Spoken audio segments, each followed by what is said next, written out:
একজন ভাই খুব কষ্ট করে একটা কথা বলছিলেন, আমার কথাটা খুব দিলের ভিতরে গেঁথে আছে। আমি 2012 সালে তার কাছ থেকে কথাটা শুনেছিলাম। উনি বলছিলেন যে আমাদের যুবক সমাজ যারা দিনদার, আমরা বদিনদার যারা তাদের নিয়ে কথা বলতেছি না, যে যারা দিন মানে দিন মানার দাবিদার, এরাও কম বেশি পুঁজিবাদ দ্বারা প্রভাবিত। আর আমাদের যারা দিনদার বোন, তারাও কম বেশি নারীবাদ দ্বারা প্রভাবিত। তো আমি এই কথাটা আমি তখনই নিতে পারিনি, আমার কাছে খুব কষ্ট লাগছে। এটা কিভাবে সম্ভব যে একটা ব্যক্তি সে তার জাহিলি লাইফস্টাইলকে কুরবানি করে, তার মিউজিকের অভ্যাসকে কুরবানি করে, অনেক কিছুকে কুরবানি করে সে দিনের পথে আসছে, আর আপনি তাকে বলতেছেন সে পুঁজিবাদ দ্বারা প্রভাবিত? কিভাবে সম্ভব? কিন্তু পরবর্তীতে যখন সিরাতের ঘটনা পড়তে গিয়ে রাসূলুল্লাহ সাল্লাল্লাহু আলাইহি ওয়াসাল্লামের জীবনের শেষাংশ আমি পড়লাম, তখন আমার কাছে মনে হয়েছে যে কথাটা ঠিক।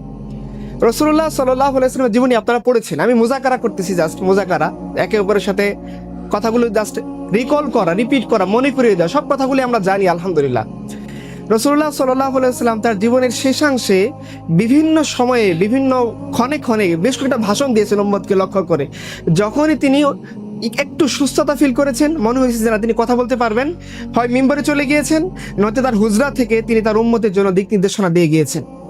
তো ওইখানে রাসূলুল্লাহ সাল্লাল্লাহু আলাইহি ওয়াসাল্লাম শেষ মুহূর্তে একটা কথা বলতে গিয়ে বলতেছেন যে দেখো, আমি এই ভয় করি না যে আমার উম্মত সবাই A to Z শিরকে লিপ্ত হবে, আর এই শিরকে লিপ্ত হওয়ার কারণে তারা ধ্বংস হয়ে যাবে, আমি এটা মনে করি না।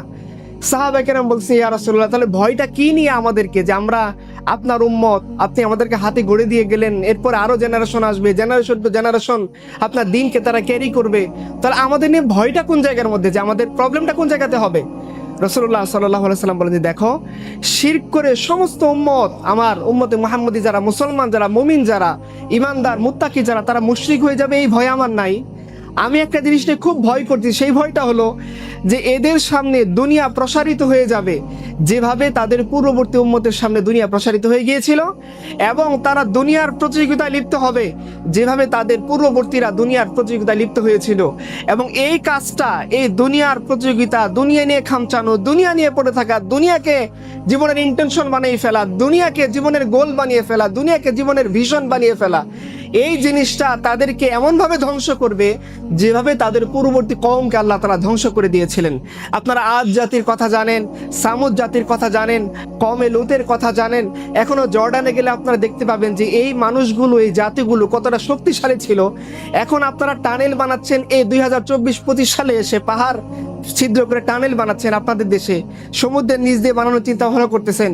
তারা ওই সময়ে, আজ খ্রিস্টের জন্মেরও 1000 বছর আগে, তারা পাহাড় কেটে কিন্তু টানেলের মতো করে সুন্দর সুদর্শন বাড়িগুলো নির্মাণ করেছে, শক্তিশালী ছিল। আপনারা ফিরাও